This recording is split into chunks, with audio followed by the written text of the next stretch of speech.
ब्रह्म म्हणजे जे साकार आहे, अवताराच्या मूर्ती म्हणा किंवा अशा पद्धतीने आपण उपासना करतो. तर तिथे आपण मग षोडशोपचार पूजा म्हणा किंवा त्याचं नामस्मरण म्हणा, या पद्धतीने आपली उपासना चालू असते. मग निर्गुण ब्रह्माची उपासना कशी शक्य आहे? कारण निर्गुण उपास्य नाही असंही शास्त्र सांगतं. केनोपनिषदात सांगितलंय की न इदम यद इदम उपासते, म्हणजे ते हे ब्रह्म नाही ज्याची तू उपासना करतोस. स्पष्ट शब्दात सांगितलंय. पण त्याचबरोबर त्याची उपासना करता येते असंही अनेक उपनिषदात सांगितलं. मग हे कसं काय करायचं? शंकराचार्यांचं निर्गुण मानस पूजा स्तोत्र म्हणून आहे.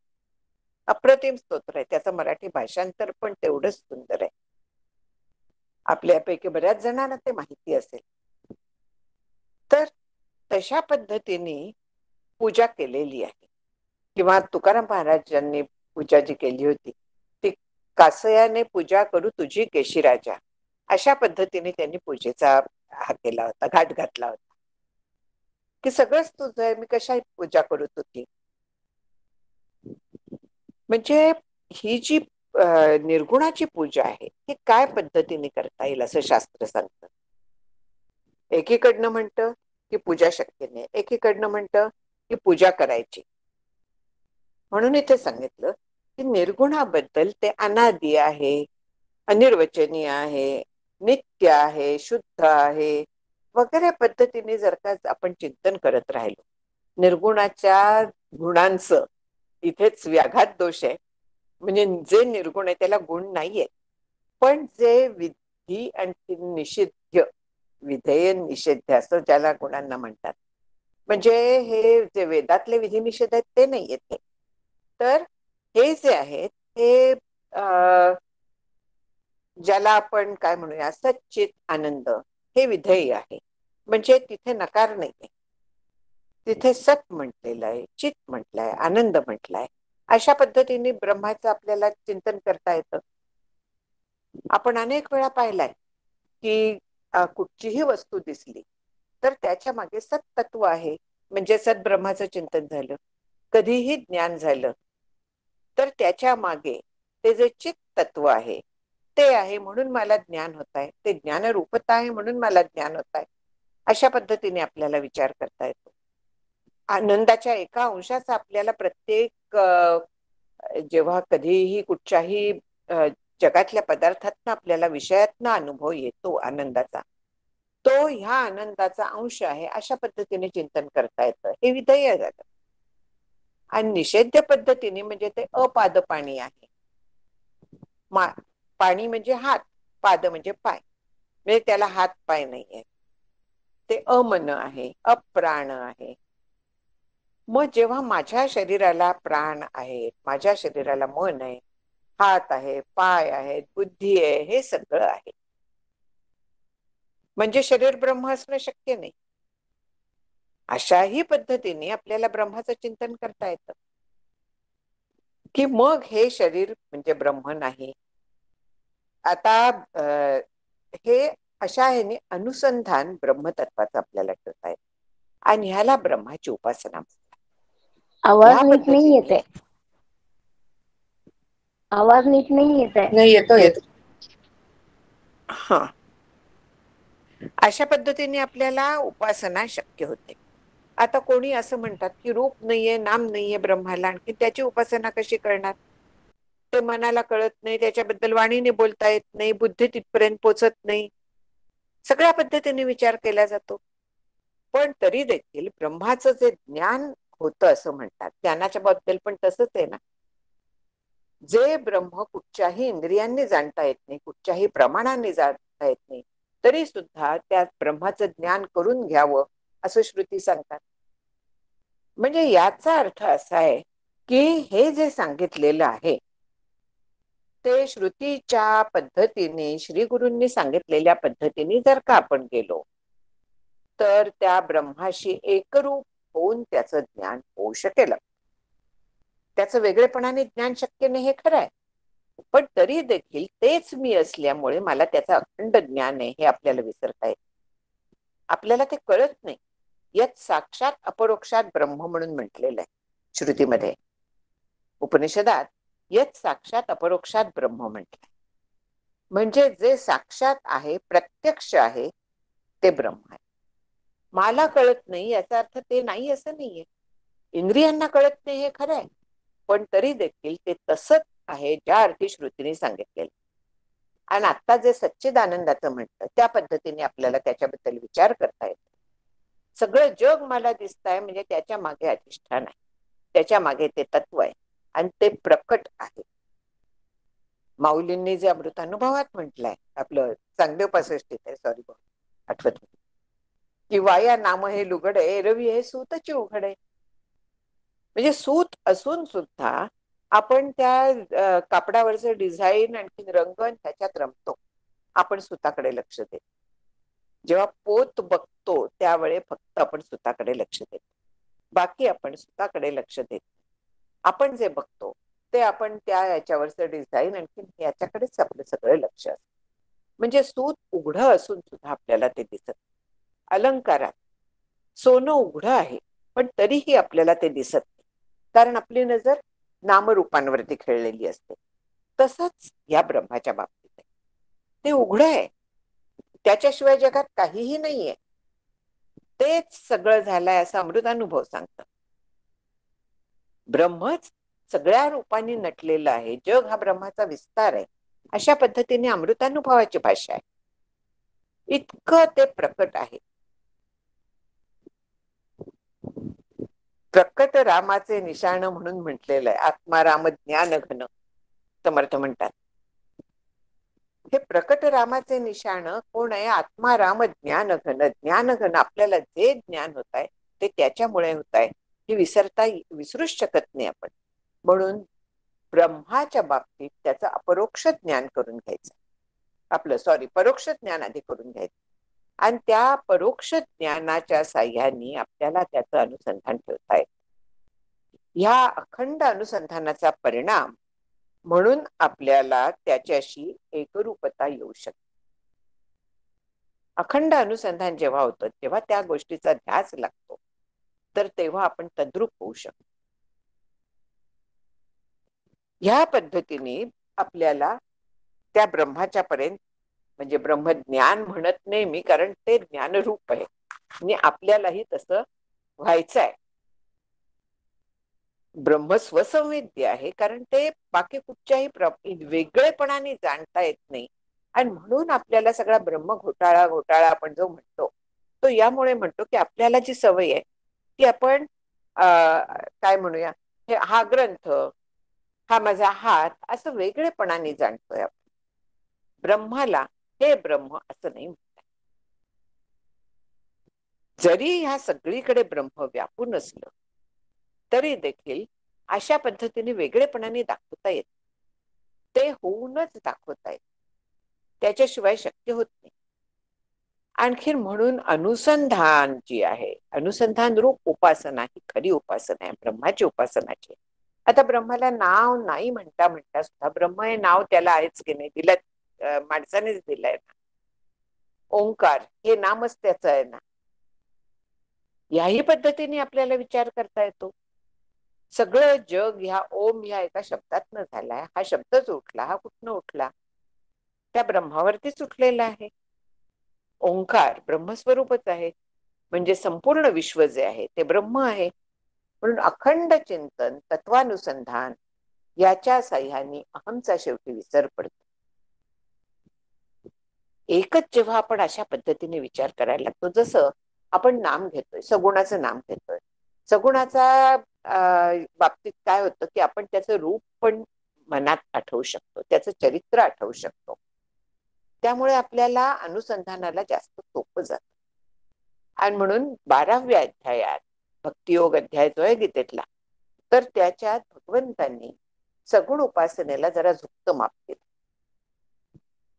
अनेकांना ती उपासना जास्त सोपी वाटते म्हणून ती आहे, पण तरी देखील दोन्ही एकच आहेत, कारण सगळं जग जे आहे ते ब्रह्मरूप आहे हे विसरून चालायचं. आपण लीला विग्रह म्हणतो ईश्वराचा किंवा अवतारांचा. विग्रह म्हणजे देह. लीला विग्रह म्हणजे काहीतरी कारणाने मायेचा स्वीकार करून स्वीकारलेला देह. याचाच अर्थ असा आहे की ते सामान्य नाहीये, ते ब्रह्मरूपच आहेत. आपणही आहोत ब्रह्मरूप, पण आपल्याला हे कळत आणि कळत नसल्यामुळे आपण बंधनात सापडतो. आणि म्हणून आपल्याला कर्म विग्रह स्वीकारायला लागतो. आपल्या कर्माप्रमाणे आपल्याला देह मिळत असतो, आपल्या प्रारब्धाप्रमाणे आपल्याला देह मिळत असतो. म्हणून सगुणावरती निर्गुणाची भावना आपल्याला करता येते. तुझं सगुण म्हणू की निर्गुण रे, सगुण निर्गुण ऐकू गोविंदू रे, या पद्धतीने सगुणावरती निर्गुणाची भावना करता येते. ते हे परब्रह्म विटेवरी, ह्या पद्धतीने सगुणावरती आपण निर्गुण म्हणून आपण जेव्हा सगुणाची उपासना करतो तेव्हा ती वास्तविक निर्गुणाची उपासना. सगुणावरती निर्गुणाची भावना करून जेव्हा उपासना केली जाते तेव्हा ती निर्गुणाची उपासना होते, हे लक्षात घ्यायचं. म्हणजे निर्गुण उपासनेचं जसं चिंतन हे एक आहे, त्याचप्रमाणे अशा पद्धतीने देखील त्याची आपल्याला उपासना करता येते. मात्र तिथे दृढ आपल्याला लागतं, चिंतन जे लागतं, म्हणजे कन्व्हिक्शन म्हणूया, की ते हे परब्रह्म विटेवरी राम जो आहे रमते, तो सगळ्यांना रमवणारा, सगळ्यांच्या अंतर्यामी असलेला आत्माराम आहे, ही आपल्याला खात्री असायला लागते, बुद्धीचा निश्चय व्हायला लागतो. अशा निश्चयाने जर का आपण ह्या उपासना केल्या तर आपण तिथपर्यंत नक्की पोहोचू शकतो. म्हणून ज्ञान जे होतं ते सगुणाच्या आधाराने होणं शक्य आहे. आणि शेवटी अमन अप्राण जरी म्हटलं तरी तिथे शब्द आलेले आहेत, म्हणजे सगुणच आलं ना. शेवटी काहीतरी आपल्याला आधार लागतो विचाराला. मग असा आधार घेणं काय, परोक्ष ज्ञान, ब्रह्माच्या परोक्ष ज्ञानाच्या साह्याने त्याला जे काय सांगितलेलं आहे, म्हणजे आपल्याला मन आहे पण ब्रह्म अमन आहे, म्हणून असं ब्रह्म नाहीये, म्हणून त्याला अमन म्हटलेलं आहे. ह्या पद्धतीने आपल्याला त्याची उपासना नक्की करता येते. आणखीन श्रुतीने निर्गुणाची एके ठिकाणी नाही म्हटलंय, एके ठिकाणी आहे म्हटलंय, पण तरी देखील त्या नाही मध्ये ते सगुणासारखी करता येत नाही, एवढं लक्षात घ्यायचं. आणखीन करता येते मध्ये निर्गुणाची चिंतन रूप उपासना करता येते, हे लक्षात घ्यायचं. आता ब्रह्म जे आहे तर त्याच्याबद्दल असं म्हटलेलं आहे की शंका घेतलेल्या आहेत मधनं मधनं, की ब्रह्म जर का वेद्य नसलं तर उपास्य नाही. वेद्य नाही असं कोण म्हणतं? वेगळेपणाने वेद्य नाही हे बरोबर आहे, पण ते होऊन तद्रुपता आली म्हणजे ब्रह्मच होणं आलं ना. म्हणून ब्रह्म जे आहे ते उपास्य अशा पद्धतीने होतं, वेद्य ह्या पद्धतीने होऊ शकतं. पण सामान्य रीतीने ते वेद्य नाही, सामान्य रीतीने ते उपास्य नाही, हे एवढं लक्षात घ्यायला पाहिजे. आणखीन एक जो उपाय सांगितलेला आहे ना, तर तो पंचीकरण शास्त्राच्या बाजूने सांगितलेला आहे. म्हणजे पंचीकरणाचं शास्त्र आपल्याला माहिती आहे, तैत्तिरीयात पूर्ण दिलेलं आहे ते, की आत्मनः आकाश संभूत, आकाशात वायू वगैरे, की आधी आकाश निर्माण झालं, आकाशापासून वायू निर्माण झाला. आपण संपूर्ण पंचमहाभूतांचा प्रकरण अभ्यास केलेला आहे. तर त्याच्यात पाहिलं की संपूर्ण जे विश्व आहे ते पंचमहाभूतांनी निर्माण झाले. जे जड आहे ते फक्त पंचमहाभूतात्मक आहे, आणि जे चेतन आहे तर त्याच्यात आणखीन 3 गुण त्याच्यात धरलेले आहेत, म्हणजे मन, बुद्धी, अहंकार, हे 3 त्याच्यात घेतलेले आहेत, सत्व, रज, तम, अशा पद्धतीने हे 3 गुण आणखीन पंचमहाभूत मिळून सजीव झाले. पण वास्तविक पाहिलं तर त्यातलं अंतःकरणाचे आपण हे घटक सांगितले, 3 गुणांचे जे सांगितले ते, बाकी हा जो सगळा देह आहे हा पंचमहाभूतिकच आहे. त्या पलीकडे काय अचेतनच आहे. हा अचेतनातला जो सगळे पदार्थ आहेत ते ब्रह्म नाही. अशा पद्धतीने जेव्हा आपण जातो, हा स्थूल देह म्हणजे ब्रह्म नाही, सूक्ष्म देह म्हणजे ब्रह्म नाही, सूक्ष्मदेहाच्या साह्यानेच हे चिंतन करायचं, पण ते म्हणजे ब्रह्म नाही असं जेव्हा आपण चिंतन करायला लागतो, हे पंचीकरणाच्या साह्याने होतं. कारण मन म्हणजे कसं आहे, तर वायू तत्वाचं आहे, म्हणजे पंचीकृत अपंचीकृत पंचमहाभूतांचं आहे. या पद्धतीने आपण विचार करायला लागतो, व्यतिरेकाचा विचार करायला लागतो, किंवा ते शाश्वत नाहीये, ते लीन होतं, कायम टिकणारं नाहीये, म्हणून सत नाहीये. ह्या पद्धतीने आपण विचार करू शकतो अंतःकरणाचा संपूर्ण. आणखीन असा विचार करत करत करत आपण हा आत्मा नाही, हे ब्रह्म नाही, असं करत करत आपण ब्रह्मापर्यंत पोचू शकतो. आणि ते मी आहे हा शेवटी तिथे विचार येतो. असे अनेक पद्धतीने आपण त्या ब्रह्माचं चिंतन करू शकतो. आणि हे अनुसंधान ठेवता ठेवता ठेवता ठेवता तिथपर्यंत पोचू शकतो. कष्ट आहेत, मान्य आहे, कारण आपल्या टेंडन्सीच्या आपण विरुद्ध जातो. आपली जी सहज प्रवृत्ती असते तर ती बाहेर जाण्याची असते, म्हणजे इंद्रिये बाहेर बघणारी आहेत. परांची खाणी व्यतृणच स्वयंभू, तस्मात पराग पश्यती नांतरात्मन. स्वयंभू म्हणजे ब्रह्मदेवांनी इंद्रिय बाहेर बघणारी केलेली आहेत, म्हणून ती बाहेरच बघत असतात, आतमध्ये बघत नाही. पण कश्चित धीर हा अमृतत्वम ही इच्छा. एखादा जो धैर्यवान असतो, ज्याला अमृतत्वाची इच्छा आहे, तर तो आवृत्त चक्षु होतो, म्हणजे इंद्रियांची बाहेरची धाव बंद करतो. आणखीन आतमध्ये आपल्या डोकावायला लागतो. आतमध्ये डोकावायला लागतो म्हणजे काय करतो, तर हा जो स्थूल देह आहे हा पंचमहाभूतांचा आहे. आतमध्ये त्याच्या मन, बुद्धी, प्राण वगैरे हे सगळं मी नाहीये. हे सगळं जे आहे हे नाशिवंत आहे. हे सगळं आहे अपंचीकृत पंचमहाभूतांचं आहे. स्थूल देह पंचीकृत पंचमहाभूतांचा आहे. हा सगळा जो विचार आहे हा करायला लागतो. म्हणजे मुळात इंद्रियांची धाव, शम दम हे जे आहेत हे कष्टदायक आहेत. सगळे जे कष्ट आहेत ना परमार्थात, ते ह्या पूर्वतयारीला आहे. एकदा पूर्वतयारी झाली, चित्त शुद्ध झालं, चित्त शांत झालं की फार थोडं उरतं, अगदी थोडं उरतं. मग थोडे आहे चित्त सहाय्य झाली या. पण त्याच्यासाठी चित्ताला ती ओढ लागायला लागते. आणि ती ओढ कधी लागते खरी, जेव्हा आपलं चित्त शुद्ध होतं तेव्हा शुद्धाला शुद्धाची ओढ लागते. जोपर्यंत अशुद्ध असतं तोपर्यंत ओढ लागू शकत नाही. शुद्ध पाणी शुद्ध पाण्यात मिसळेल, अशुद्ध पाणी नाही मिसळू शकणार.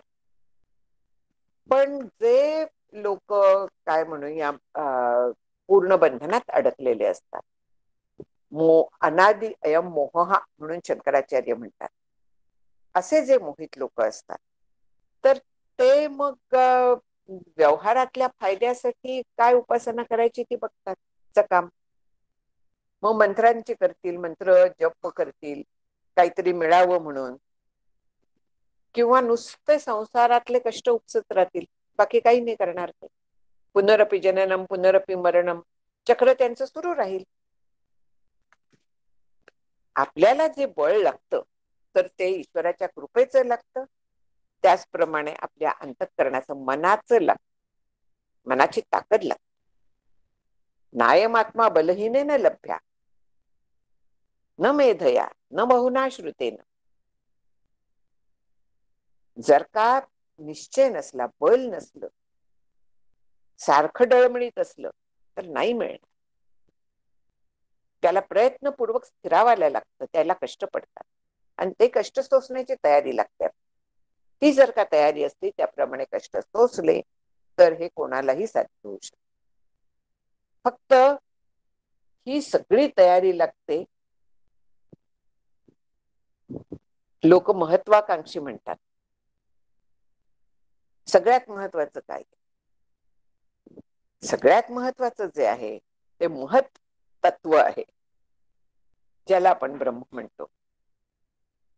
त्याला जाणण्याची इच्छा ही खरी महत्वाकांक्षा आहे. व्यवहारातल्या महत्वाकांक्षा ठीक आहे, ते मिळतं आपल्याला, पण पुढे काय, महत्वाकांक्षा कधी संपतच नाही. त्याच्यावरचं पाहिजे, त्याच्यावरचं पाहिजे, आणखीन पाहिजे, याच्याच नादी आपण लागतो.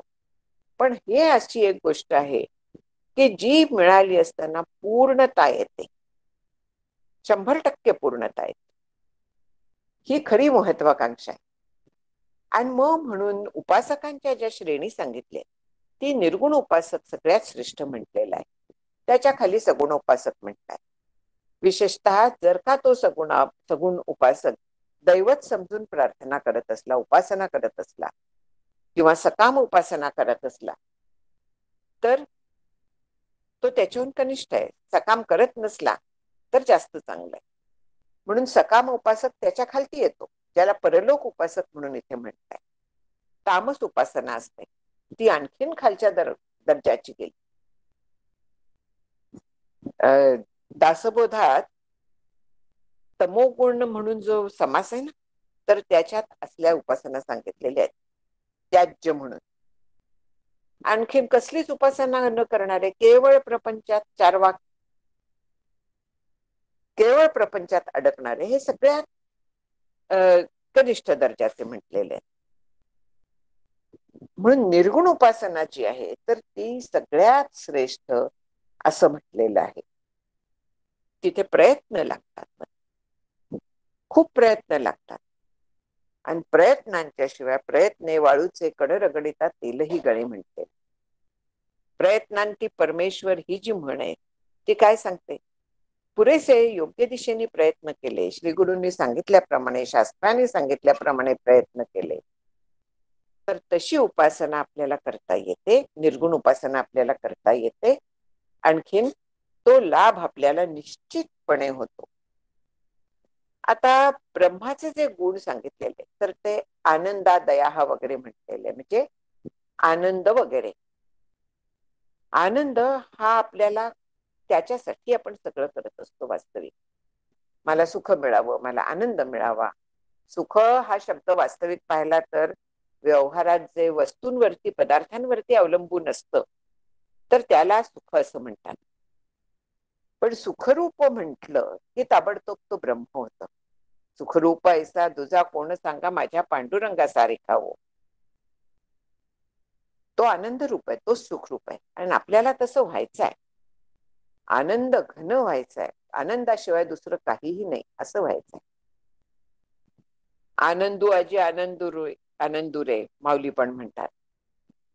आनंदाचे डोही आनंद तरंग तुकाराम महाराज म्हणतात. म्हणजे माझं स्वरूप आनंद रूप आहे अशी सुद्धा त्या आपल्याला उपासना करता येते. असं देखील आपल्याला विचार करता येतो. स्थूल नाही, अणु नाही, रस्व नाही, मन नाही, प्राण नाही, सगळ्या पद्धतीने आपल्याला उपासना अशी करता येते. मग हे उपासना म्हणजे गुणांची उपासना नाही का होत? प्रश्न विचारला. अशी उपासना म्हणजे पण सगुण उपासनाच आहे ना एका पद्धतीने पाहिलं तर. ब्रह्माला हे गुण नाहीत अशा पद्धतीने आपण गुण चिकटवतोय, आणखीन त्याची उपासना करतोय. तिथे तसं म्हटलं हा नुसता वाद आहे. म्हणून त्याला उत्तर पण तसं दिलंय की हा जर का दोष असला तर तो भगवान व्यासने शास्त्राला दिला पाहिजे, मला नाही. कारण जे खरं निर्गुण आहे त्याला दुसरं जाणण्याला पद्धतच नाही. त्याच्यासाठी तिथूनच जायला लागतं. स्वप्नातल्या भुकेला स्वप्नातच भोजन करायला लागतं. जागृतीतल्या भुकेला जागृतीतलं भोजन उपयोगी पडतं. तसं आपण ज्या बंधनात आहोत त्या बंधनातनं आपल्याला जर का सुटायचं असलं तर त्याच सत्तेतलं आपल्याला लागतं. म्हणून निर्गुण ब्रह्माची अशा पद्धतीने उपासना, ह्याला निर्गुण ब्रह्म उपासना म्हणायला काही हरकत नाही. म्हणून तो उपासना करता येते असं सांगितलेलं आहे. दुसरी जी सांगितलेली आहे ती परत इथे आता अहंग्रह उपासना म्हणून सांगितली. 73वा श्लोक आलेला आहे की अहंग्रह उपासना म्हणजे तो मी आहे. आणखीन आपण मगाशी जी उपासनेचा विचार केला कसा की ते आनंद रूप ब्रह्म मी आहे, अहंग्रह उपासना झाली. ही मी कोण आहे? मी सच्चिदानंद रूप आहे, ब्रह्म आहे. अहंग्रह उपासना झाली.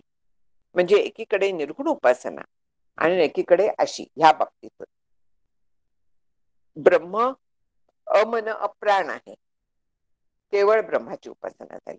पण असं ब्रह्म मी आहे, अहंग्रह उपासना झाली.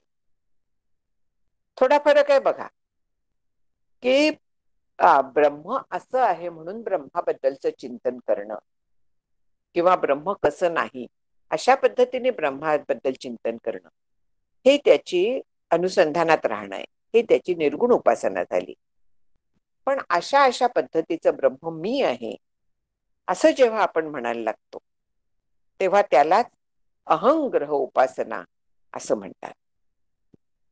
आणि ह्या अहंग्रह उपासनेने आपल्या बुद्धीचा निश्चय व्हायला जास्त मदत होते. सोहम साधना आली, असं ब्रह्म मी आहे. आणि हा निश्चय सारखा सांभाळायचा, असा सांभाळला की बुद्धीचा खरा निश्चय होतो. बुद्धी निश्चय आत्मज्ञान परत येतं. ब्रह्मरूप भावी आपण परत येत.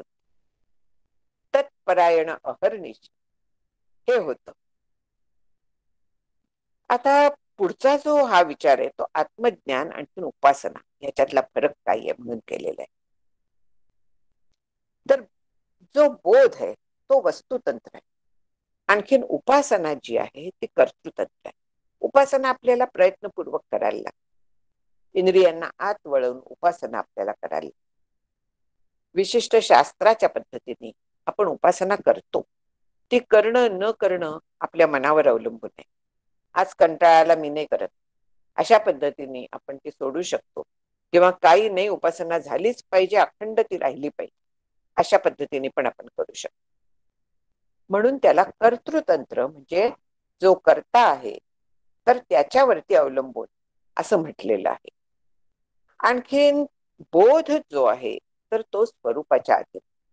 म्हणजे अशा पद्धतीने उपासना करता करता करता ज्या वेळेस आपलं चित्त शांत होऊन जात, कसलेही विचार मनात येत नाही, केवळ मी ब्रह्म आहे किंवा ब्रह्माच्या बद्दलचा विचार तेवढाच जेव्हा शिल्लक होतो, जेव्हा अहम तिथला मावळतो, त्यावेळे तिथे बोध आपोआप आहे, प्रकटच आहे. आणि म्हणून त्याला वस्तुतंत्र म्हणतात.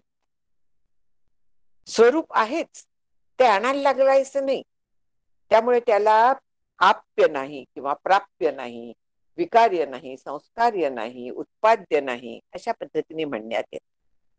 म्हणजे ते कुठून आणायचं नाहीये, त्याच्यात काही बदल होत नाही, त्याच्यावरती काही संस्कार करता येत नाही,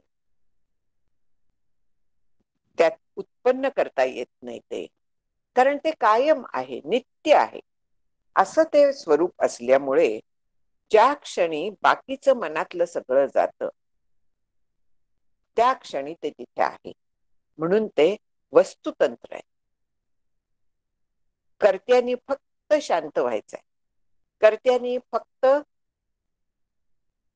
बाकीचे सगळ्या गोष्टी दूर करायच्या, शेवाळ पाण्यावरच दूर करायचं. जेथ हे संसार चित्र उमटे तो मनोरूप पटू फाटे. मग काय होणार आहे? प्रतिमा नाही, जगाची प्रतिमा नाही. मग संसार चित्र ज्याच्यावरती उमटलेलं आहे त्या मनरूप कापड जे आहे ते जर का नाहीचं झालं तर संसार चित्र राहणार आहे का? ही निर्विकल्प समाधीची अवस्था आहे. पण तेच हे केवळ चित्र आहे अशा पद्धतीने त्याच्याकडे बघण्याची दृष्टी आली म्हणजे ती बाध समाधीची अवस्था आहे. अखंड ती दृष्टी टिकली तर ती बाध समाधी आहे. तो अखंड बोध आहे. हा बोध जो आहे तो जेव्हा होतो तेव्हा संसाराच्या सत्यत्वाचे निश्चय जातात. नाही, हे शास्त्रात सांगितलं हे असंच आहे अशा पद्धतीने आपला पक्का निश्चय होतो. म्हणून ब्रह्म जे आहे तर ते कसं आहे ह्याच्याबद्दल आपल्याला विचार नाही करायचा. उपासना कशी आहे आणि उपासना काय पद्धतीने मी करायची ह्याचा आपल्याला विचार करायला लागतो. ती पूर्ण झाल्यावर ब्रह्म आहेच, ते काही वेगळं करायला लागत नाही. ते जेव्हा होतं तेव्हा आपल्याला कृतकृत्य होतं. म्हणजे कृत म्हणजे जे करायला हवंय ते केलेला, कृत्य जे आहे ते कृत. म्हणून श्रद्धापूर्वक श्री गुरूंनी सांगितलेली, उपनिषदांनी सांगितलेली ही जी उपासना आहे, हा जो विचार आहे, हा अखंड करणं हे आपलं काम. आणि तसं जर का झालं तर जे व्हायचं ते होणार आहे. मग किती दिवस असं आत्मचिंतन करत राहायचं? विचारलाय प्रश्न. त्याला उत्तर दिलंय 78व्या श्लोकात, की ज्याचं चिंतन आपण करतोय तो आत्मा मी आहे, असा त्याचा दृढ अभिमान निर्माण होईपर्यंत. अभिमान म्हटलाय. सुरुवातीला अभिमान असतो आणि त्याच्यानंतर तो अभिमान पण जातो, सहजावस्था आहे. नवीन नवीन जेव्हा असतं ना, तर त्यावेळेस मी ब्रह्म आहे अशी आपली स्वतःलाच आठवण करून द्यायला लागते, किंवा होते की हो मला हे कळलंय, आता कळलाय नाराज असतो, त्याला कळलेलं नसतं हेही कराय. पण हा अखंड निश्चय राहायला लागला की कधी कधी ते आपल्याला जाणवू शकतं. पुढे ते सहज होऊन जात, आपोआप सहज होऊन जात. जसा नवा कपडा 4 वेळा धुतला की मऊ होतो, आणखीन मग तो टोचेनासा होतो, त्यातलंच आहे. म्हणून हा असा मी ब्रह्म आहे हा अखंड विचार स्थिर राहीपर्यंत आणि तो स्थिर राहून आतल्या बॅकग्राऊंडला जाईपर्यंत हा विचार करायचा आहे आणि नंतर मरण येईपर्यंत तो सांभाळायचा आहे. म्हणजे थोडक्यात अखंड तोच विचार करायचा. पण तो खरं सांगायचं तर जेव्हा दृढ होतो तेव्हा वेगळेपणाने असा विचार करायला लागत, तो सहज होऊन जातो. त्याला वेगळे कष्ट मग पडत नाही. सगळे कष्ट जे आहेत ते चित्त शुद्ध शांत करायला, बाकी सगळ्या गोष्टींना कष्ट आहे. शेवाळ दूर करायला कष्ट आहे, पाणी आहेच तिथे, पाणी प्यायला मग वेळ नाही लागत.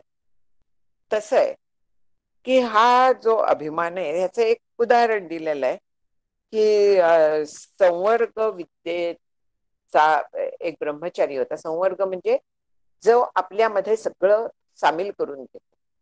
आता हा आत्मा सगळं स्वतःच्यात सामील करून घेतो. वायू जो आहे तर त्याला संवर्ग असं म्हणण्यात येतंय की तो सगळं स्वतःमध्ये सामील करून घेतो. वाणी म्हणा, प्राण म्हणा, सगळं वायूमध्ये आहे. वायू आकाशात असतो हे खरंय, पण बाकी वायूच्या आधारावरती असतं.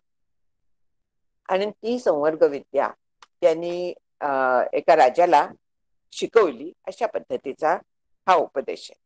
इथे मुद्दा काय येतो ही कथा सांगणार, की तो संवर्ग रूप असून सुद्धा भिक्षा मागत होता, उपदेश करत होता. ह्याचा अर्थ मी ब्रह्म आहे असं जेव्हा होतं त्याच्यानंतर सुद्धा व्यवहार करतायत. कारण ही भीती खूप जणांना असते. मी जर का मी ब्रह्म आहे म्हणून राहिले तर मग माझ्या संसाराचं काय होईल, मुलाबाळांचं काय होईल, माझं काय होईल, मी काय करायचं? मग काहीही वेगळं करायचं नाहीये, जसा चाललाय संसार तसाच चालू राहतो. त्याच्यात काही फरक पडत नाही, फक्त आपल्या अंतस्थितीत फरक पडतो, बाकी कुठेही फरक पडत नाही. अंतस्थिती जी आहे ती मात्र पूर्ण बदलते. आपण साधना जी आहे ती काय पद्धतीने करायची ती करत राहायचं, पण एकदा ते ज्ञान दृढ झालं, अपरिवर्तनीय झालं, अपरोक्ष झालं की त्याच्यानंतर ते वेगळं सांभाळायला लागत. सवय झालेली असते तोपर्यंत त्या चिंतनाची, आणि ती सवय झाल्यामुळे इंद्रियांना ते वळण पडलेलं असतं, तो त्याच पद्धतीने वागत राहणार आहे. पण तरी देखील ह्याच्यात व्यवहारात प्रॉब्लेम येत नाही. उदाहरण छान दिला इथे की जो आता काय गायन म्हणूया, वेदपठण म्हणूया, किंवा कुठचीही गोष्ट, पत्ते खेळण्याचं एक उदाहरण दिलेलं आहे. असे जे कायम करत असतात, ज्यांना व्यसन असतं, ते स्वप्नात सुद्धा तेच बघतात. प्रवासात आल्यानंतर आपल्याला काय वाटतं, आत्ता उतरल्यानंतर अजून पण मी गाडीतच आहे असं वाटतं. जर का 1-2 दिवस आपले प्रवासात गेलेले असते तर अशा पद्धतीने आपल्याला वाटतं. तसं स्वप्नात सुद्धा ध्यान करणारा ध्यान करतो, विचार करणारा स्वप्नात सुद्धा विचार करतो. छान उदाहरण एक डॉक्टर काकांनी दिलं होतं की स्वप्नात साप चावला तर स्वप्नातच निश्चय होतो की साप मिथ्या, हा देह मिथ्या. म्हणजे इतका त्या विचाराची सवय झालेली असते की स्वप्नातही त्याच पद्धतीने विचार होऊ शकतो. इतकं ते दृढ होऊन जात. मनी वसे ते स्वप्नी दिसे म्हणून जी म्हण आहे ना, त्या पद्धतीने हे स्वप्नात देखील तोच तत्वानुसंधान सुरू राहत. तोच ईश्वर स्वप्नातही असतो. म्हणून स्वप्न त्याला पडतच नाहीत असं नाही. त्याला सामान्य स्वप्न पण पडू शकतात, पण तिथेही त्याचा मिथ्यात्वाचा निश्चय असतो. सामान्य स्वप्न म्हणजे आपल्याला जशी पडतात, एकातनं दुसरी, दुसऱ्यातनं तिसरं, कुठेही भरकटत, तशीच त्यालाही पडू शकतात, पण तिथेही त्याचा मिथ्यात्वाचा निश्चय असतो. जसा जगाकडे बघताना त्याचा मिथ्यात्वाचा निश्चय असतो, जसा स्वदेहाकडे बघताना, सगळीकडे बघताना मिथ्यात्वाचा निश्चय असतो, तसाच तिथेही त्याचा मिथ्यात्वाचा निश्चय असतो. आणखीन ह्याला कारण म्हणजे ध्यान जो करतो तो स्वप्नात सुद्धा ध्यानाला बसेल. अखंड संस्कार जे आहेत, तर त्या अखंड संस्कारांचा परिणाम स्वप्नात होतो, जागेपणी होतो, तो कायम टिकतो. आपण अखंड संस्कार करून घेतलायत ते संसाराचे करून घेतलायत, जगत सत्यत्वाचे करून घेतलायत, देह तादात्म्याचे करून घेतलायत. हे संस्कार हळूहळू विचारांनी पुसून जर का ब्रह्मसत्यत्वाचे करून घेतले, तर जितकं सहज आपल्याला आज देहन जग आहे तिथलं सत्यत्व आहे, तितकं सहज आपल्याला ब्रह्माचं सत्यत्व होऊन जातं. म्हणून हे संस्कार करत राहणं याला साधना म्हणतात. हे संस्कार नवीन केले की जुने पुसले जातात, आणि पुसणं हे महत्वाचं आहे, फार महत्वाचं आहे. आणि त्याच्यासाठी त्याबद्दल विचार न करणं हा उपाय आहे. जेव्हा आपण विचार करतो कुठच्याही गोष्टीबद्दल, तेव्हा तो संस्कार आपण मनावर करून घेत असतो. आणि हा करून घेण्याचा जो प्रकार आहे, त्यामुळे तो दृढ व्हायला लागतो. तर न करता आपण आता नवीन संस्कार जे करायचे ते ह्या विचाराचे करायचे. आणखीन विचाराचे केल्यावर ते संस्कार दृढ होतात, आणि मग स्वप्नात जागृती स्वप्ने पांडुरंग असं होऊन जातं. तुकाराम महाराजांचं जे होतं तशा पद्धतीचं होऊ शकतं. मग पुढे जे म्हटलंय की प्रारब्धाने मिळणारे भोग आणखीन ध्यान यांच्यात विरोध नाही म्हणून म्हटलेलं आहे. आपण जे निधिध्यासन म्हणतो, तर ते आणखीन भोग यांच्यात अजिबात विरोध नाही. कारण निधिध्यासन जे असतं ते मनाने आपण करत असतो, आणि भोग जे आहेत ते शरीराला मर्यादित असतात. आपण हा विचार केलेला आहे की सुख आणखीन दुःख जे आहेत ते आपल्या मनाला होतात. पण मनाला होतात म्हणजे मनावरती सक्ती आहे का त्यांनी सुखी किंवा दुःखी व्हावं? सक्ती तर नाहीये. जे काय घटना घडतात, जे काय होतं ते शरीराला होतं. ते शरीर मी म्हणून मन धरून बसतं, ते मला झालाय असं म्हणतं, आणि त्याच्याबरोबर सुखी किंवा दुःखी होतं. पण तीच जर का त्यांनी कनेक्शन बाजूला केलं, मी देह नाही हे ठरवलं, आपोआपच ते अलिप्त राहील. ते आनंद रूप आहे, आत्मरूप आहे. हा जर का विचार केला तर देहाचे जे धर्म आहेत, जे देहीचा धर्म देही ऐसे देखणे जे पाही ते आन आहाती म्हणून म्हटलेलं आहे. आन आहाती का? कारण क्वचित कोणीतरी अशा पद्धतीने बघू शकतो. आणखीन मग आपल्याला सुखी आणखीन दुःखी होण्याची काहीही गरज राहत नाही. अखंड सुखरूप होऊन राहतो, अखंड आनंदात राहतो. म्हणून प्रारब्धाने जे काय भोग मिळतात, तर ते सगळे भोग देहाशी मर्यादित आहेत हे लक्षात घ्यायचं.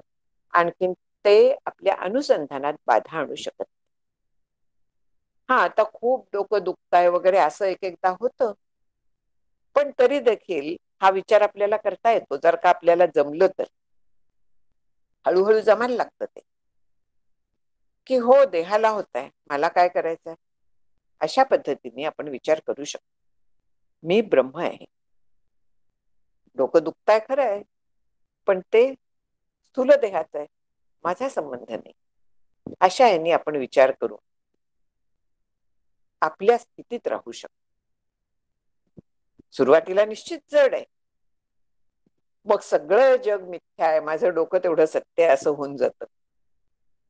पण हळूहळू हळूहळू प्रयत्नांनी हे साध्य होतं. असाध्य ते साध्य करिता सायास कारण अभ्यास तुका म्हणे.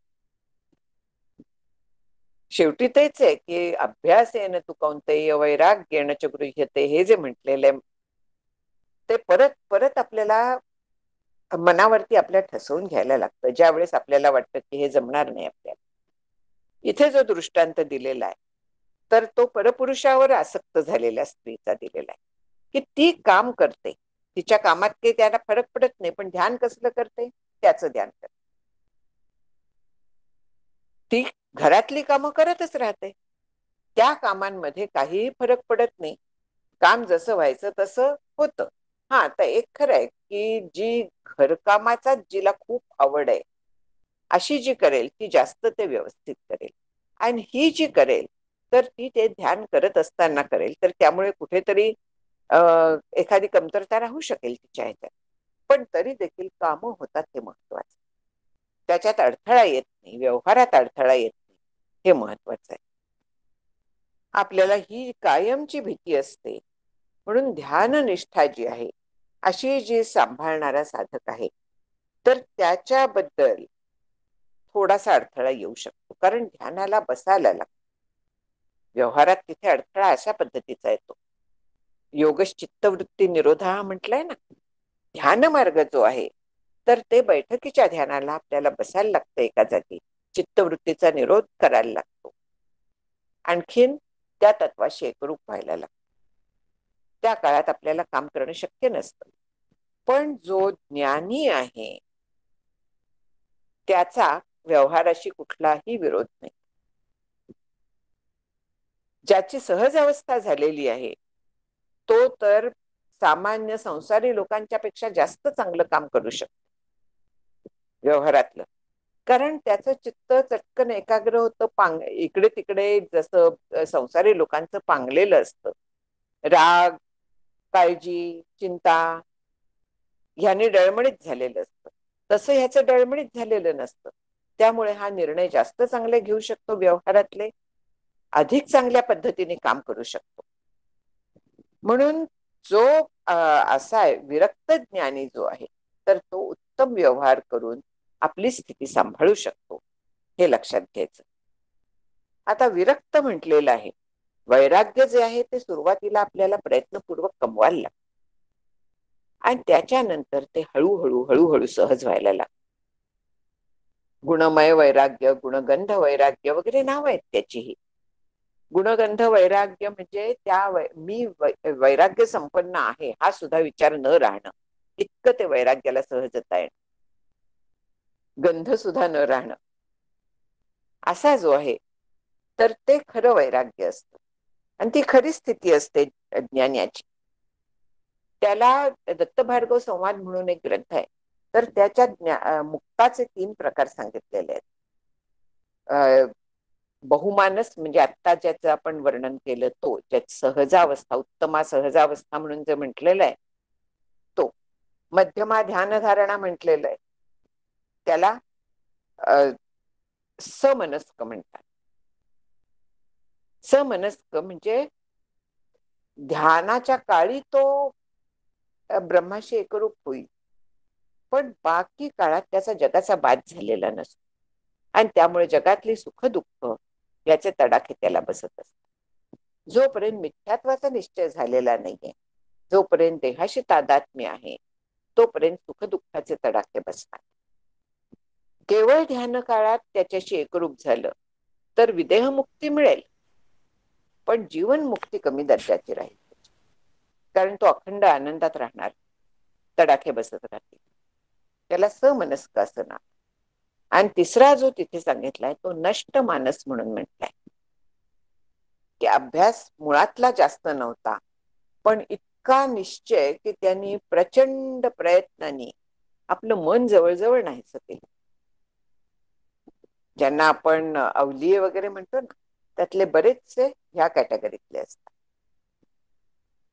मग तिथे व्यवहार त्यांचा व्यवहारासारखा होत नाही. त्यांना देखील आनंदाचा भोग नेहमी मिळतो असं नाही म्हणता येत, कारण तो मन पण नसतं त्यांचं. जेव्हा मन जागेवरती असतं तर तेव्हा ते उपदेश करू शकतात, तेव्हा ते काम करू शकतात.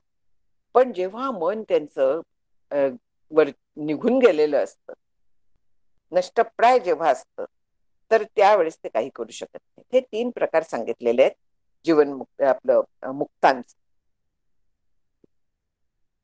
आपल्याला जे प्रयत्न आपला जो असतो तो बहुमानस व्हायचा, आणि असा बहुमानस जो असतो तर तोच श्रीगुरु पदाला योग्य असतो. कारण ब्रह्म होऊन त्याचा उपदेश ते करू शकतात, प्रश्न विचारले तर त्याची उत्तरं देऊ शकतात, व्यवहार तसा करून दाखवू शकतात. आदर्श ते आहेत. म्हणून आता मग पुढे जो आहे तर त्याच्याबद्दल प्रपंच सत्य असला पाहिजे असं काही व्यवहारात नाही. आत्मा जो आहे तर तो चेतन आहे, व्यवहार जो आहे तर तो हा चेतन अलिप्तपणे करत राहतो. व्यवहाराला काय गरज असते? व्यवहारातलं जे द्वैत आहे त्याच्यातली जी साधनं आहेत वेगवेगळी, त्याची गरज असते. स्वयंपाक करताना तांदूळ, पाणी, आणखीन विस्तव, गॅस असं एकत्र आलं की भात हा होणार आहे आपोआप. पण त्याच्यात आणखीन काही करायचं झालं तर वेगळं घालायला लागतं आपल्याला. म्हणजे व्यवहाराची साधन असली की व्यवहार चालतोच, तिथे प्रश्न नाहीये. आणि परमार्थ जो आहे तो आपल्या मनाचा आहे, त्यामुळे त्या दोन्हीमध्ये विरोध नाहीये, हे लक्षात ठेवायचं. कसा चालायचा व्यवहार असं काहीही नाहीये, अतिशय व्यवस्थित सगळा चालतो. कारण मन, वाणी, शरीर, हात, पाय ही सगळी बाहेरच्या व्यवहाराची साधनं आहेत, आणि ती तर शाबूत आहेत. ती काम त्यांचं करत असतात. तत्ववेत्ता काही त्यांना नाहीसं करत नाही. ती त्याची तशीच असतात, ती शाबूत असतात, आणि ते सगळा व्यवहार त्यामुळे व्यवस्थित होतो. आता भातुकली खेळतात मुली, त्यांना माहित असतं ना की आपण जे जेवण देतोय ते खरं नाहीये. चहा देतात आणून, जेवण आणून देतात, बाहुल्यांना झोपवतात, सगळं करतात. माझी नात अशी कागदाचे असे कप्पे करायची, आणखीन असे मांडून ठेवायचे आपल्या समोर जमिनीवरती, आणि ते तिचे विद्यार्थी असायचे आणि त्यांना ती शिकवायची. प्रत्येकाला नावं होती, नावं दिलेली होती ती त्या सगळ्या विद्यार्थ्यांना, आणि एकेकाचं नाव घेऊन ती त्यांना सांगायची. आता तिलाही माहिती होतं की ते खरं नाहीये, आपल्यालाही माहिती असतं हे खरं नाहीये, पण त्यातल्या एखाद्या तिच्या विद्यार्थ्याला धक्का लागला तर ती रागवायची. म्हणजे तो जसा व्यवहार मुलं करतात, खेळा ऐसा प्रपंच मानावा म्हणून जे गोंदवलेकर महाराज म्हणतात, ते या अर्थी असत की असा तो खेळा ऐसा मांडता येतो, असा स्वीकारता येतो आणि एन्जॉय करता येतो. बद्ध अवस्थेत जितका आपण एन्जॉय करू शकत नाही, तितका मुक्त अवस्थेत हा प्रपंच आपल्याला एन्जॉय करता येतो. त्यातला कशी गंमत चाललीये अशा पद्धतीने आपण त्याच्याकडे सगळ्याकडे बघू शकतो, कुठचीही असली तरी गंमत म्हणूनच आपल्याला तो माझ्या प्रारब्धाची गंमत, सुखी असेल नाही तर दुःखी असेल, अशा ह्यानी आपल्याला सगळा प्रपंच आपला त्याच्याकडे बघता येतं आपल्याला. आणि ब्रह्मज्ञानी जो असतो त्याचं मन, बुद्धी सगळे शाबूत असतात, आणि तो सगळा व्यवहार अतिशय व्यवस्थित करू शकतो. मला वाटतं वेळ झाली आपली, हे थांबते मी. आपलं आता 90 पूर्ण झालेले आहेत आपले.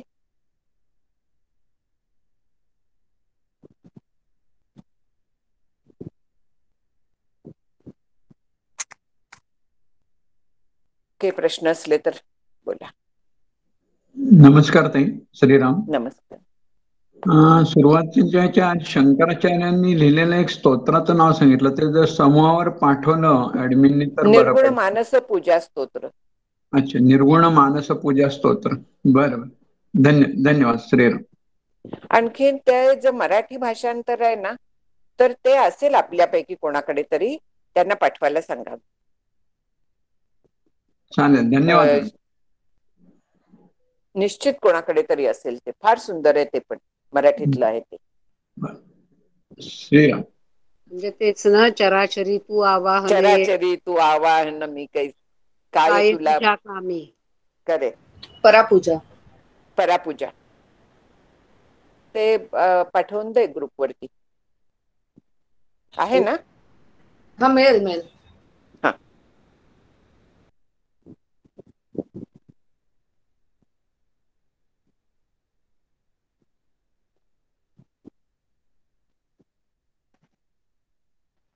सकलाधारा द्यावे कैसे काय आसन. आजच मी शिल्पाताईंकडनं मागवलं, ते आहे माझ्याकडे. शिल्पाताईंच्या आवाजातच आहे. आज पहाटे मला आठवण झाली त्याची, आणि शिल्पा सहस्त्रबुद्धे आहेत ना, त्यांना मी मेसेज केला त्यांच्याकडे आहे. पाठवते. पाठवते मी थोड्या वेळात.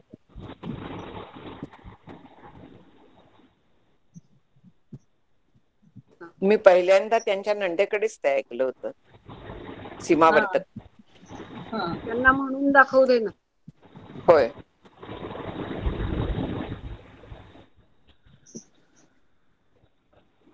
ताई, दत्त भार्गव ग्रंथाचा आधार घेऊन तुम्ही मुक्ताचे 3 प्रकार सांगितले. बहुमानस, समानस आणि न मानस किंवा नष्ट मानस. त्याची उदाहरणं काही देऊ शकताल का? म्हणजे अवलिया जसं तुम्ही म्हणालात की आता शंकर महाराज झाले, गजानन महाराज झाले, हे अवलिया प्रकारात मोडतात. बरोबर.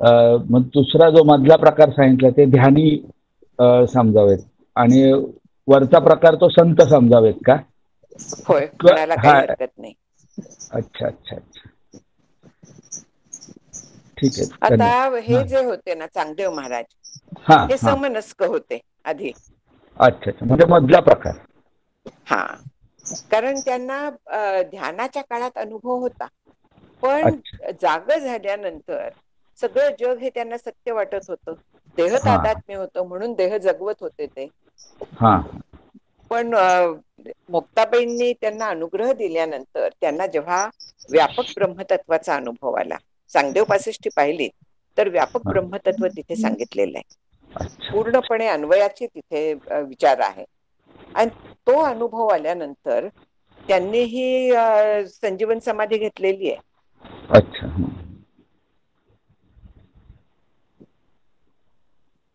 म्हणजे सगळे घेतात असं नाही, पण चांगदेवांनी नक्कीच ठरवलं असेल की आपण पुष्कळ झालं आता आपलं जगणं, आपण जावं म्हणून. ठीक, धन्यवाद.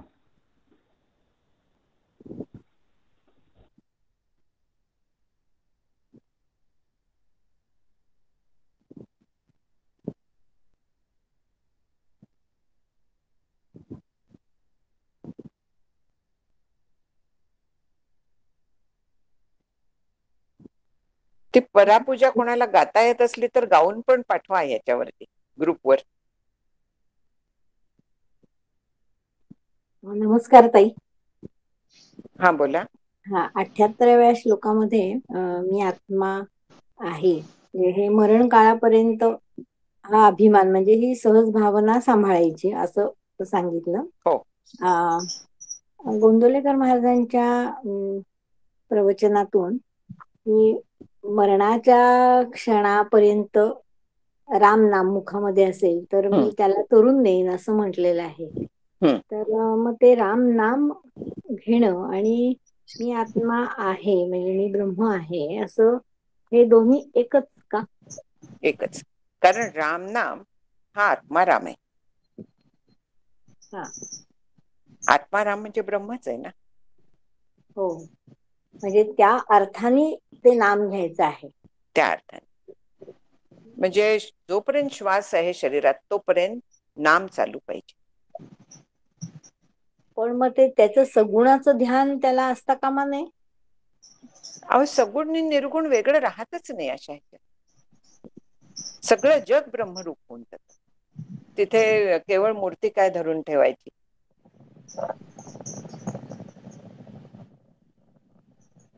ही अवस्था प्राप्त होत असेल पण उपासनेमध्ये. केवळ उपासना असेल, केवळ रामाची अत्यंत भक्तिभावानी आणखीन त्याचं स्वरूप जाणून हे केलेली असली तर त्याला कमीत कमी विदेहमुक्ती किंवा क्रममुक्ती तरी मिळते. जीवनमुक्ती नाही मिळाली, विदेहमुक्ती नाही मिळाली तरी क्रममुक्ती मिळू शकते त्याला, असा जो उपासक असतो त्याला. अच्छा.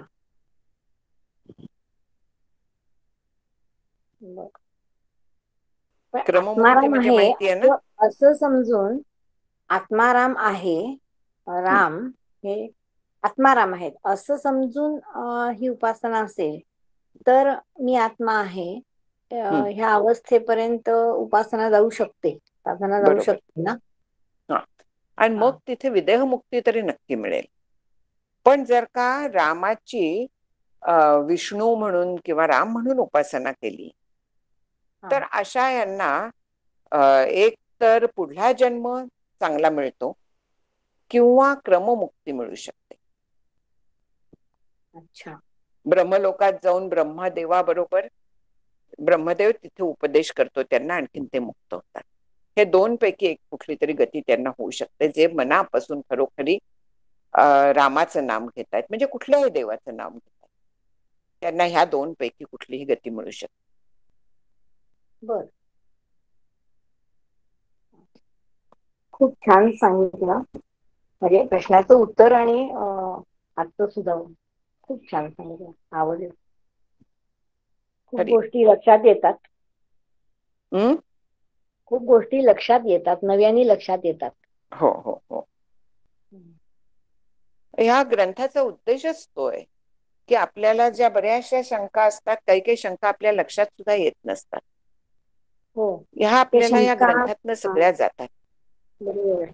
म्हणजे शंका असू शकतात, अशी काही शंका असते हेच कळलेलं नसतं. हो, हा आपल्या मनात ती कुठेतरी आतमध्ये दडलेली असते, ती ह्या निमित्ताने वर येते आणि आपल्याला ग्रंथात उत्तर मिळतं याचं. बरोबर आहे. बरोबर. खूप धन्यवाद. ताई, मग क्रममुक्ती म्हणजे आधी स्वर्गलोक आणि त्याच्यानंतर ब्रह्मलोक असं म्हणायचं का? नाही, ब्रह्मलोक म्हटलेलं आहे. क्रममुक्तीमध्ये ब्रह्मलोक म्हटलेलं आहे. कारण की स्वर्गलोक म्हटलं तर तिथला भोग भोगून झाले की परत खालीच येणार. क्षिणे पुण्य मर्त्य लोकम विशंती.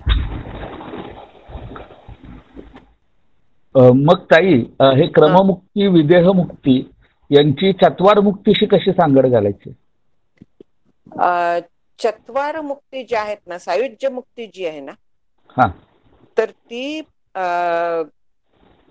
मृत्यूच्या नंतर मिळणारी आहे. आणखीन सलोकता वगैरे जी आहे ना, तर ती ह्या बाकीच्या ह्याच्यात जाते, सलोकता स्वरूपता. पण मुक्त जेव्हा असतो आपण तर तेव्हा सायुज्यता मृत्यूनंतर का होईना त्यांना मिळू शकते. आणखीन जो जीवनमुक्त झालेला आहे त्याला ह्याच देहात इथल्या इथेच मिळून गेलेली असते. आपुले मरण पाहिले मी या डोळा जे म्हटलेलं आहे ते का म्हटलंय, तिथे देहाचं म्हणजे हे झालेलंच होतं, त्यांचा पूर्ण बाद झालेला होता. बाद झालेला. ठीक आहे. कारण चत्वार मुक्ती माहिती होतं दासबोधाच्या माध्यमातून, क्रममुक्ती आणि विदेहमुक्ती आज कळाल्या, म्हणजे ह्या दोन प्रकार. हा, म्हणजे अहो हे वेगवेगळ्या सिस्टीम मधनं वेगवेगळ्या पद्धतीने मांडणी केलेली आहे. पण त्याची आपण सांगड निश्चित घालू शकतो. बर बर, ठीक. मी दासबोधात पण दिलेल्याच आहेत. दासबोधात चत्वार मुक्ती आहे. दासबोधात सुद्धा एका समासात हे सर्व मुक्तींचं वर्णन आहे आलेलं आहे. नाही, विवेक प्रलय म्हणून जो आहे ना, ती खरी मुक्ती म्हणजे त्यात सुद्धा जीवनमुक्ती, विदेहमुक्ती या सर्व मुक्तींचं वर्णन आहे. आहे दिली आहेत, सर्व मुक्तींचं वर्णन दिलेलं आहे. विवेक प्रलय म्हणजे जीवनमुक्ती आहे आणि बाकीच्या मृत्यूनंतर होणारे आहेत.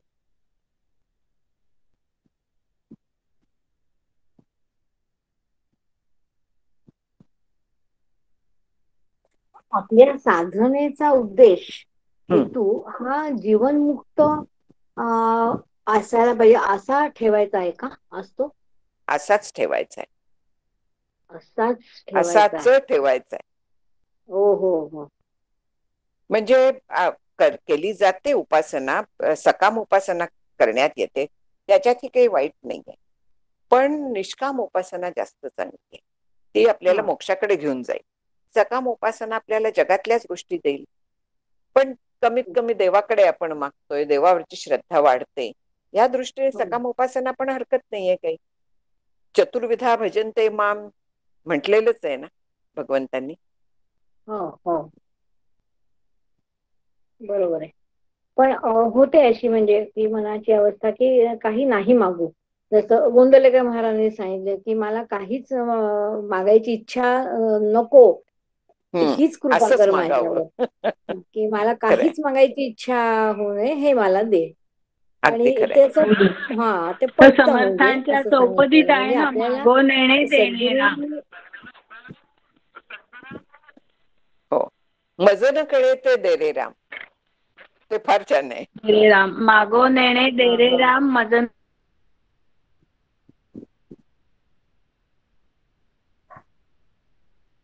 म्हणजे अनुग्रहाचा अर्थ आपल्याला सद्गुरूंनी दिलेला अनुग्रह. काय म्हणालात तुम्ही? अनुग्रहाचा अर्थ? अनुग्रहाचा अर्थ इथे असा प्रतीत होतो की जीवनमुक्तापर्यंत आपण जायचं आहे, आपला प्रवास. अच्छा, त्याच्यासाठीच अनुग्रह दिला जातो. जीवनमुक्तासाठीच आहे. जीवनमुक्तापर्यंत, त्या ह्याच्यापर्यंत कसं जाता येईल ह्याचं मार्गदर्शन अनुग्रहातनं केलं जातं. अनुग्रहातनं लौकिकातल्या गोष्टी जर का आपण मागितल्या तर काय म्हणूया आपण, ह्याच्या बदल्यात, काचेच्या बदल्यात हिरा दिला असं होत. बरोबर आहे. ते गोंदवलेकर महाराज म्हणतात जिरत मागतात, माझ्याकडे कैसर कस्तुरीचं दुकान असतं. हो हो, हिंग जिऱ्याचं गिऱ्हाईक नाही तसंच. हो, आपल्याला काय हवं हे आपण ठरवायचं. संत सगळं घेऊन बसलेले आहेत. बरोबर, आलं लक्षात.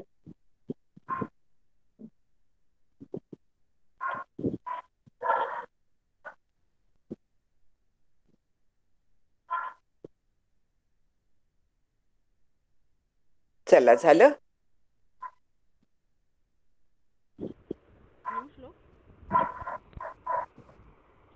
थांबायचं. प्रियांका आहेस तू?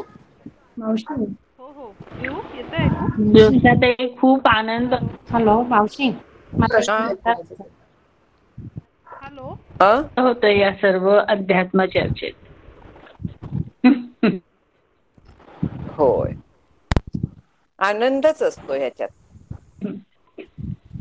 हो मावशी, हा जो अनुग्रह तुम्ही सांगितला ना की ते तिथपर्यंत जाण्यासाठी म्हणूनचा दिला जातो, तर अनुग्रह ते ग्रह म्हणजे मी ब्रह्म आहे इथपर्यंत तो विचार घेऊन जाण्यासाठीचा अनुग्रह आहे का?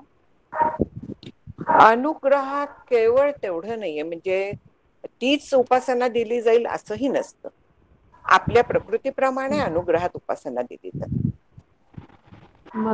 काय असतं, आपण काय प्रकृती घेऊन येतो ती प्रत्येकाची वेगळी असते. प्रत्येकाचं दैवत कुठलं त्याला जास्त योग्य आहे, कुठची आपली उपासना झाली आहे, हे त्यांना ते सगळं कळत असतं ना. आता आपल्याला काय द्यायला हवा साधना हे त्यांना कळत असतं. आणि म्हणून प्रत्यक्ष अनुग्रह घेणं हे महत्वाचं असतं, की आपल्याला योग्य साधन आपल्याला मिळते, आणखीन आपण जाऊ शकतो. मग त्याच्यात नाम येतं, सोहम येतं, ध्यान येतं, काही आपल्याला योग्य जे असतं ते आपल्याला हे सांगितलं जातं. पण फायनल डेस्टिनेशन तेच असतं ना, तिथपर्यंत जाण्यासाठी तोच मार्ग म्हणूनच निश्चित निश्चित निश्चित आपणासारखे करीती तत्काळ नाही काळ वेळ तया लागी म्हणून आहे ना दासबोधात. आणि मगाशी तुम्ही जे सांगितलं ना, लहान मुलं खेळ खेळतात तर त्यांना माहिती असतं हे सगळं खोटं आहे.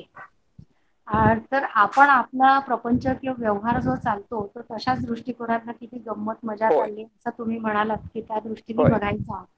तर म्हणजे हे साक्षी भावाने बघणं असा अर्थ होतो ना त्याचा. होतो ना, नक्कीच. पण ते जीवनमुक्त जे असतात त्यांच्याकडे म्हणजे ही क्वालिटी त्यांची असते ना, साक्षी भावाने बघणं.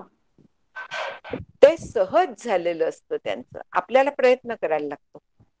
बर. त्यांची जी सहज स्थिती आहे ते आपला प्रयत्न असतो, ती आपली साधना असते.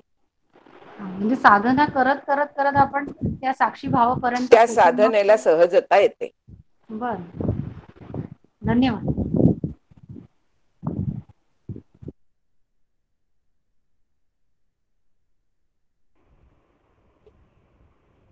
घेऊ श्लोक. चल प्रियांका. आवाज कमी येतोय प्रियांका.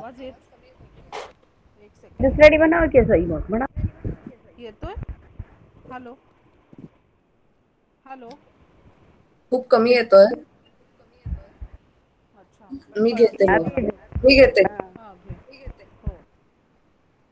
भावी पूर्ण कृपा गुरु मजवरी प्रार्थित भावे तुला वारी सर्व अरिष्ट नेऊ निलया संमोह जो वाढला अज्ञानांध जनांसी मुक्त करुणी शांतीपदी बैसवी विनती हीच असे न मागत तुझे भक्ती तुझी ही हवी. सद्गुरुनाथ महाराज की जय. जय श्रीराम. जय श्रीराम. श्रीराम. जय श्रीराम.